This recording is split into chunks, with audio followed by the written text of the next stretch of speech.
The next question that I would like to deal with is the paragraph in the President's address relating to the progress made in our economy, in our agricultural sector, in our industrial sector, in our foreign trade, etc. Sir, you were pleased to read out to us a very large list of the achievements of the Congress government during the last decade and the important targets which have been achieved during the last 10 years of our planned economy. You also mentioned the question of increase in food production, increase in the production of agricultural commodities, etc. Fortunately, sir, here we have in our midst the ex Deputy Chairman of the Planning Commission, Sri V.T. Krishnamachari, who has addressed a number of meetings and seminars in New Delhi recently, drawing our attention to the weakness in our agricultural sector. If the press reports are correct, in one seminar he mentioned that even if all the targets of the third 5 year plan are achieved, still at the end of the third 5 year plan period, we may be facing a serious situation regarding the supply of agricultural commodities. He has also expressed the hope that we will be able to exceed the targets which have been fixed for the third 5 year plan. I do not know whether his expectation of exceeding the targets will be fulfilled or not, but it is quite clear that we have not been able to give sufficient attention to the development of the agricultural sector. It has also been stated that development of the agricultural sector is one of the most difficult tasks which have been found difficult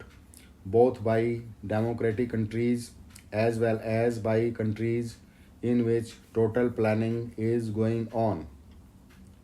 It is all the more reason, therefore, that we should pay more attention to the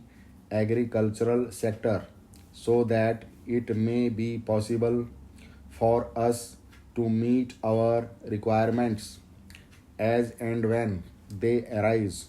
and the situation which he has foreseen at the end of the third 5 year plan may not materialize. It is no use merely taking refuge behind some of the figures which have been compiled and narrating the progress which has already been achieved. We are happy that some progress has been achieved, but we are anxious that more progress should be there, and for that purpose, also certain definite steps will be taken. Stop. In this connection, I am also happy to hear what the Defense Minister said yesterday in one of his public meetings, namely that the Government of India is contemplating to create a setup in our villages wherein our panchayats will be functioning more or less on the lines of parliament. Unfortunately, he did not elaborate that point further, and the press has not thrown any more light on what that exactly means. But if it means that the panchayats will be in charge of the resources that are available in the villages,